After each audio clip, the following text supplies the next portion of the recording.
So I have completed this job, but I'm throwing this at the beginning of my video here because this job was kind of terrible.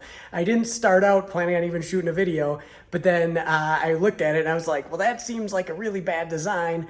And apparently there's no videos on this. So I shot a video. I apologize up front here at the end because it's not a great video, but hopefully it helps you see what needs to be done. Because I looked at it and I was like, well, there's no way I got to do that. And then I had to do that. So anyways, spark plugs on a 2019 new body style Ram 1500 with the E-torque mild hybrid system.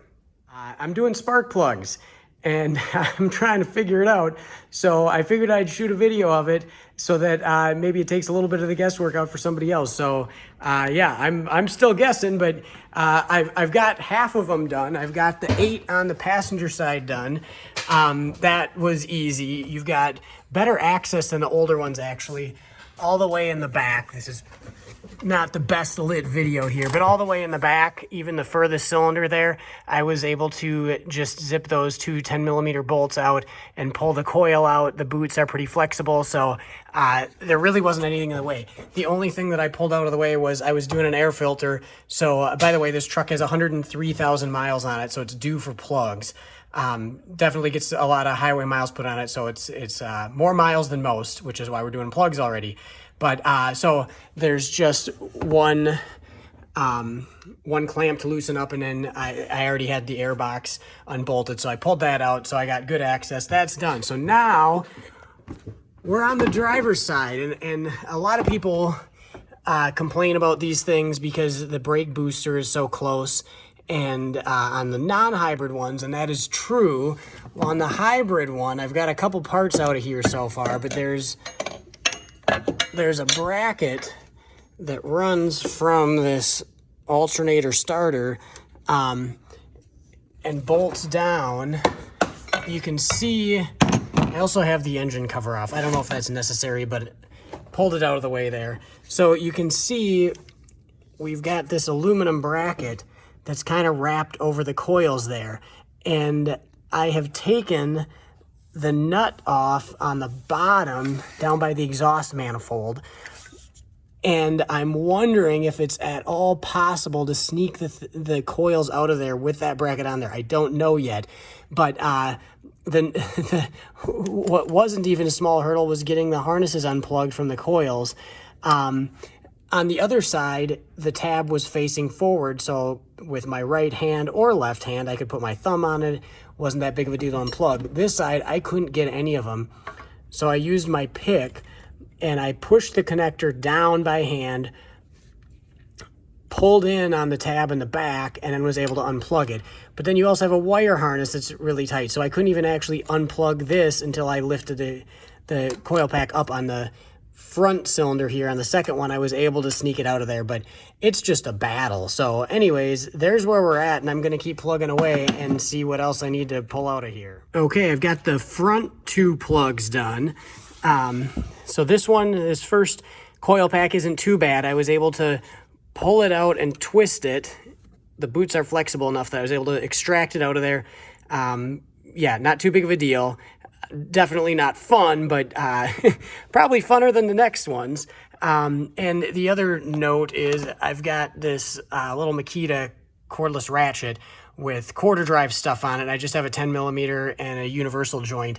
And so far for the first 2 coil packs, that has done the trick to get in here. The second one, one of the bolts is right behind this bracket, but I'm hoping that I can sneak this coil pack out. I don't know.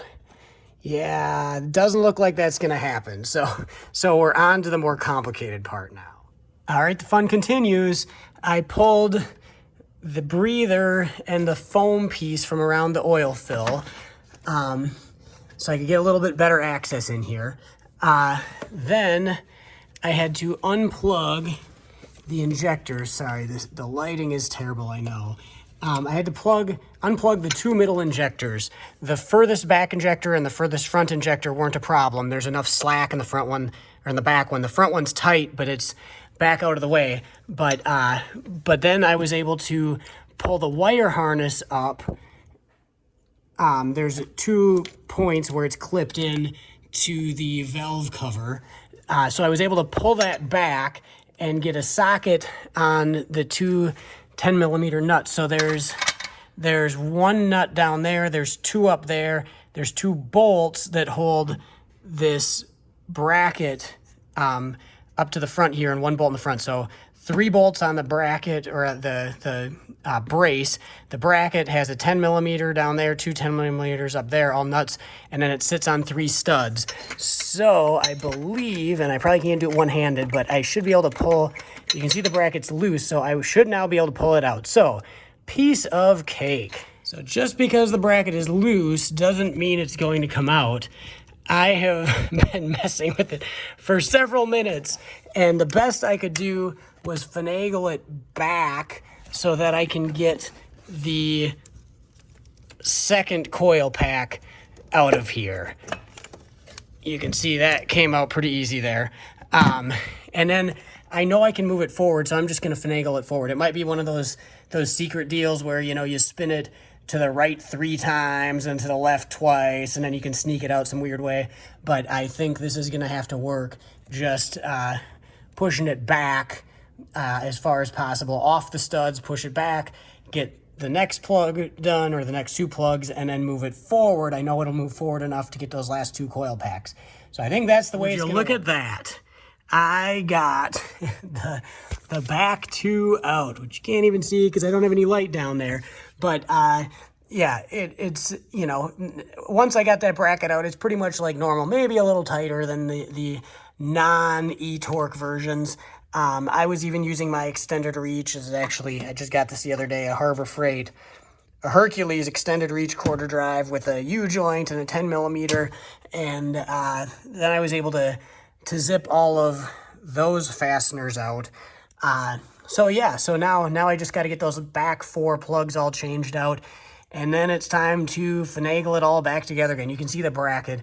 It's a pain, and I never did get that bracket out of there, but I scooted it forward enough that I could get to the rear 2 coil packs. Quick tip on the 3rd plug forward from the back on this side, the one that runs right into the master cylinder.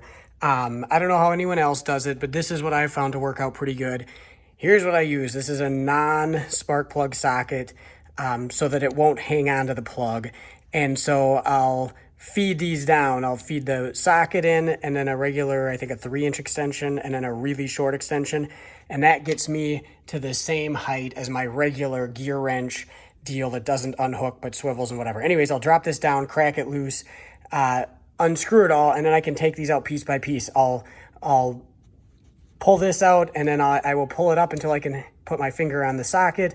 I'll disconnect the extension from it, and then I can take the socket out, and then I drop a magnetic tool down and grab the top of the spark plug and feed it out. So on going back in, you want to be really careful not to just drop the plug down and potentially bend the ground strap. I don't know if it's possible for it to be out of alignment, but I just carefully lower it down with a magnet as well.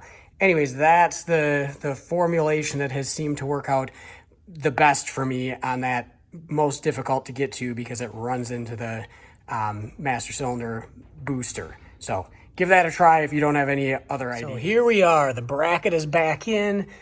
The brace is bolted back up to the starter alternator. We've got the foam back around the oil fill tube. We've got the breather back on there. So we're pretty much ready to put the engine cover back on and call it a day. So this is one of those jobs. Some jobs, like, you get the big thing out of the way and then it's easy. This isn't one of those. It's kind of a fight all the way through, including putting everything back together again. But I have no idea what book time is on this job. The biggest suggestion I have is just be prepared to be patient. It's going to be a pain, but knock it out, get it done, and at the end, when you're done, you probably will think, that was worth doing, but there's no point where it's easy.